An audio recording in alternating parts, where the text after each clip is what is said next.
Welcome, everyone. I'm your host, Thomas S. Commoner, filling in for Moth on his break. He doesn't exactly know I'm doing this, but who cares? Today, I'd like to talk to you all about Beauty and the Beast. No, not that one. Obviously, I mean Disney's. Now, Disney's 1991 animated film is so beloved that it has become the most widely beloved version of the story of La Belle et la Bête, which is funny because it's a piece of hot garbage. Beauty and the Beast was directed by two men, Gary Trudell, whom you might know from directing Scared Shrekless and Shrek the Halls, and Kirk Wise, who you might know from directing Cranium Command.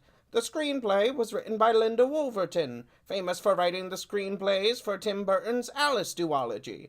The story was composed by 11 different people. Too many cooks in the kitchen, Walt! Why, Thomas, I hear you saying, why? Why do you hate Beauty and the Beast? I have good reasons, listeners.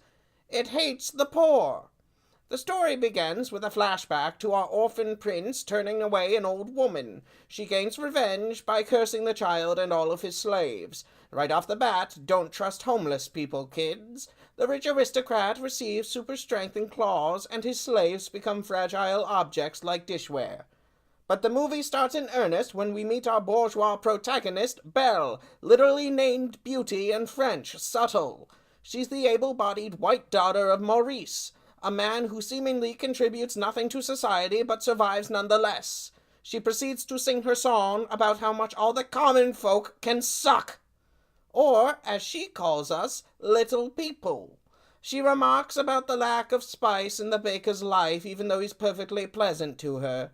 She stops in what she calls a bookshop, but she doesn't buy anything. In fact, she simply states she is borrowing a book, meaning this is either a library or she gets special treatment. Anyways, the librarian lets her keep the book, so she feeds it to sheep while all the poor people watch her singing a song about her. And then we meet the movie's thesis on regular people. LeFou. LeFou is the evil sidekick to Gaston, willing to do anything to maintain the status quo in this town that currently doesn't have a monarch ruling over it, or an overlord to own their means of production. LeFou is short, obese, loud, socially unconventional, coded as bisexual, and was even originally going to be a racist stereotype in the early drafts. To call LeFou the other would be an understatement, and this villainization of the other is seemingly at odds with this film's thesis of don't judge a book by its cover, but that's because it doesn't actually support that idea. Belle loves this book because it contains a prince in disguise, and that's what she really wants, and what the movie wants. A prince, a leader not elected, even having proven itself worthy to be a worthy leader, but one born to the position. Let me stress, though, that Gaston is not a hero, but this movie portrays all working-class people and proletarians as either imbecilic or malicious. But honestly, does that make sense? Everyone seems to be healthy and sheltered and fed in this provincial town. We even see people get free food, and they don't even bother with Maurice until it's monster time. They lead a march against a monster in a castle, because that's who lives in castles, that wants to terrorize them. And they fail, so what happens? The monarchy is reinstated. No matter how much you tell me that the man who imprisoned a woman until she fell in love with him is a good person, I don't believe he's fit to rule over a town of anybody. First of all, he has hundreds, if not thousands, of slaves. Secondly, he keeps them imprisoned on his grounds without pay, which, again, slaves. Thirdly, the only individual that caused him to be decent was a woman that he was attracted to. He never saw it decent to treat children kindly, or the elderly, or anyone. And don't get me started on the staff. Rest in peace, David Ogden Stiers. You are a master at voice acting. I have no complaints about him or Cogsworth. But Lumiere repeatedly expresses finding sole purpose in servitude.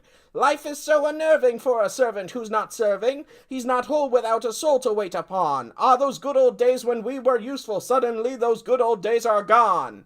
10 years we've been rusting, needing so much more than dusting, needing exercise, a chance to use our skills. Most days we just lay around the castle. Not only is Lumiere's self-worth tied to his occupation, he adores subservience, and is the audience's non-villainous consistent tie to the working class, and he serves to tell them that if you live low on the social ladder, it's your purpose in life. Be happy about it.